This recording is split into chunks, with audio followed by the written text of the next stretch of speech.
want to focus on the immigration of wealthy, well-to-do relative to Montana, which is a very low-income state. Depending on which statistics you look at, we're 45th or 47th in per capita income. It's always a shock to read that. I think we're #1 in the number of workers who hold 2 jobs in this state to earn a living. So we're a low-income state. We don't have that image. We have beautiful aesthetics, lovely landscapes. We've had a lot of immigration of people with means who earned their living elsewhere and have moved to Montana. Ted Turner would be sort of the paradigm of that when he came into the state 20 years ago. What's your sense, each of you, for the public response to that, particularly among rural Montanans and blue-collar Montanans? What do they feel about it? How serious is it? Is it constructive or not in terms of the dynamic that that set off in this state? Pat? Yeah. I think it's mixed. Montanans, like it seems to me some other Westerners have been, in my view, some Montanans have been a little too insular about accepting outsiders, whether they're wealthy outsiders or not. We've been a little uptight about it. On the other hand, gated communities. If you haven't read Bill Kittredge's, our pal Bill Kittredge's, you know, our neighbor, right, your neighbor.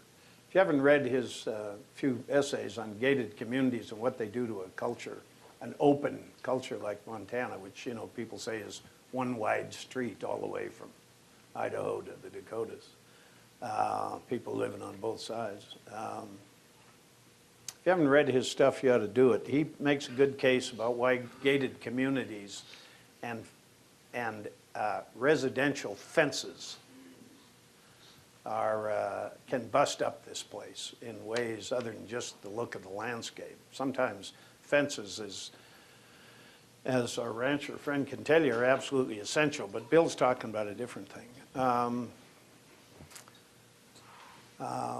So I guess it seems to me that we need to be a welcoming place. We can't keep this state at 800 or 900. I suppose it'll top out at 900 and some thousand people this year. We can't just keep it there. If we want to, we can't do it. The state's going to grow.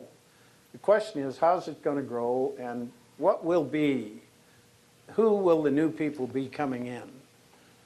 It doesn't seem to me that it's healthy for Montana to have a lot of residents in a few places who only live there part of the year. I think that's an unhealthy civic process. It creates an unhealthy civic process. My son and I like to play golf once in a while. The younger he seems to me, the less well I play, but we play golf once in a while, and we used to go down to Sun Valley. We don't go much anymore, but we used to make an annual trip to Sun Valley, and we were out playing in one of those nice golf courses down there, and I always knew there was something odd about playing in Sun Valley. And then one day I said to him, I know what it is. His name is Griff.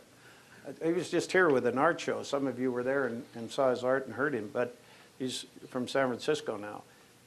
I said, I know what it is, Griff. I know what's odd about this part of Idaho and these golf courses. He said, what? I said, listen. He said, I can't hear anything. I said, that's what's odd about it. There's nobody home. There's all these homes. Nobody lives here. There are no lawnmowers. There are no dog barking. There's nobody home. Well, hell, you can't have a state where there's nobody home. You can't have little towns where there's nobody home. So, you know, it's that sort of thing, right? What would you say about that, Lawrence, and particularly in terms of your experience as a rancher in the rural landscape where there's been a lot of this transition that's taken place? Well, several things, I guess. One is people with means, in terms of buying rural property, whether it's a hobby ranch or just 20 acres where they can put a castle on the hill. What do they call them? Starter castles. You know, there's been a lot of that, and one of the things that has done, among many others, is escalate the land values dramatically. And I don't mean just a little bit, I mean dramatically, many fold. Yeah. In western Montana anyway, not quite so true in eastern Montana, but eastern Montana is affected too. So it's escalated the land values. Well, you might say, well, that's good for the ranchers because their land's worth a lot more. And I might say, well, yeah, that's true, at least until they die. And then Uncle Sam decides to look at estate taxes, or the heirs start to look at the estate taxes they're going to be stuck with. And basically, well, they got to sell the ranch in order to pay off the taxes or pay off the heirs or whatever. That's one very significant dynamic. Another is, I remember, I think it was when I was in the legislature, some guy, I don't remember where he was from, he bought a 10,000 acre ranch in Carbon County. And I think he went out on a tour of it with the county assessor, and I don't remember quite why. But anyway, he told the county assessor, he said, there'll never be another cow in this place. Well, you know, that was his dream, his American dream, and it's a bit hard to argue with that. But what he was really saying is that there won't be any cows, there goes that tax base. There won't be any need to raise any hay, so we don't need any machinery or fuel or parts. And you look around rural Montana, probably more to the eastern side, where there used to be implement dealers, there used to be several parts houses, they're gone. You know, hasn't been an implement dealer in Big Timber for, I can't remember, probably 20 years. And I mean, it has changed the economy. And then there's another thing that has changed, and that's the tax base. I mean, you don't have a tractor, you don't have to pay taxes on it.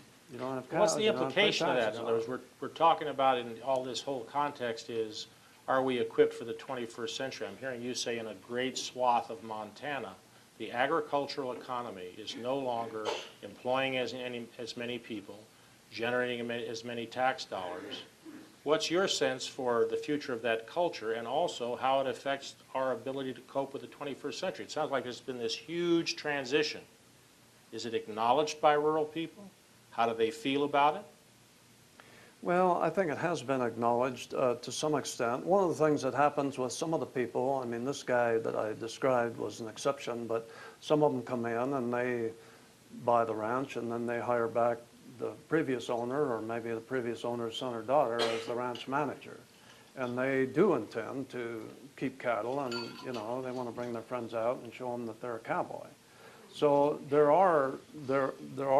is still some hiring, there is still some machinery purchase and so on. I don't mean to say that you know, rural Montana is closed down, but there has been a big change.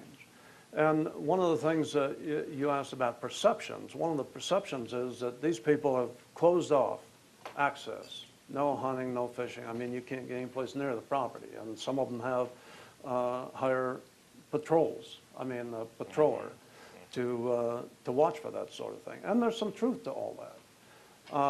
On the other hand, some of these people do get involved in the community. Some of them are very good about contributing to things like libraries or scholarship funds or you know, other local needs. And some of them do try to learn how the local people feel and kind of fit in. And some of them just flat don't give a damn. You know, I mean, they're going back to New York or Texas or California.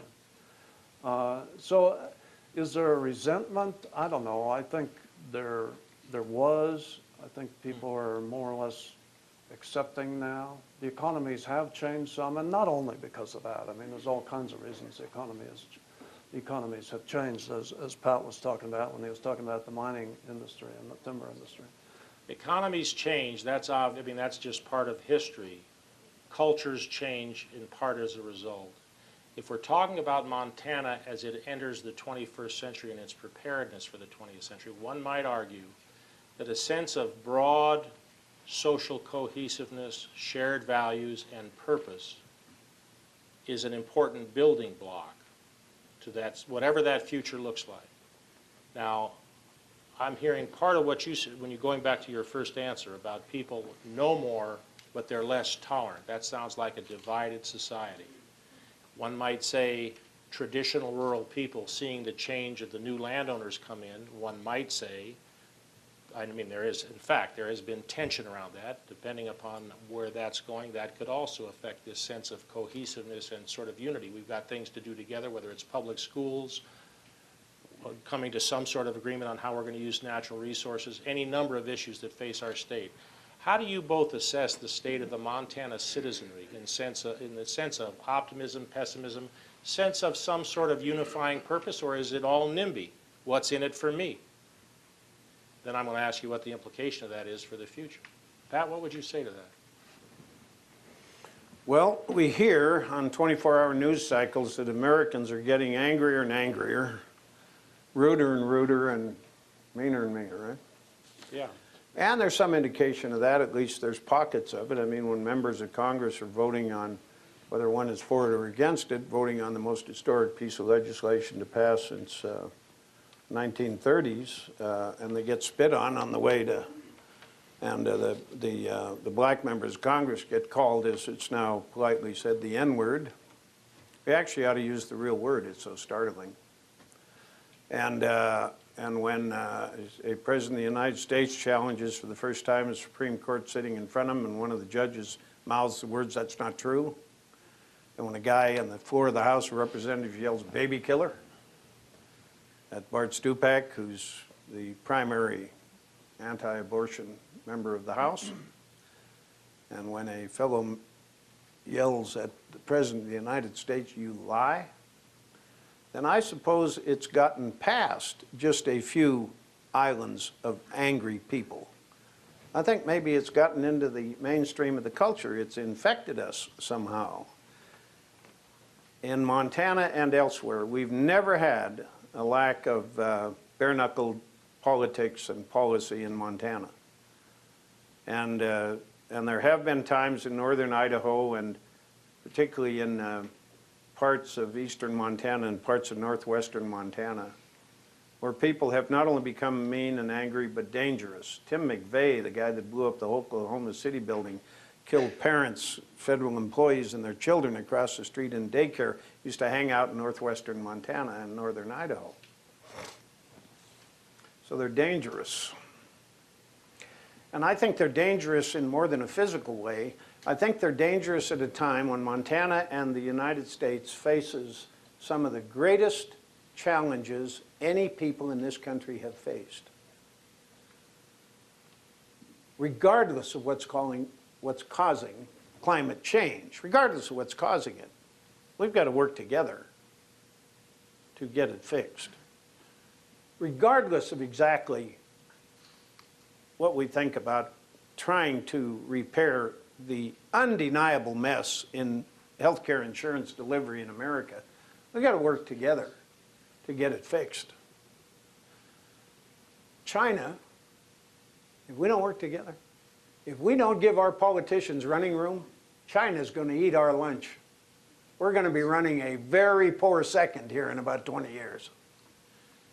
If senior citizens don't give their politicians some running room, this country's, for real this time, going to go flat broke.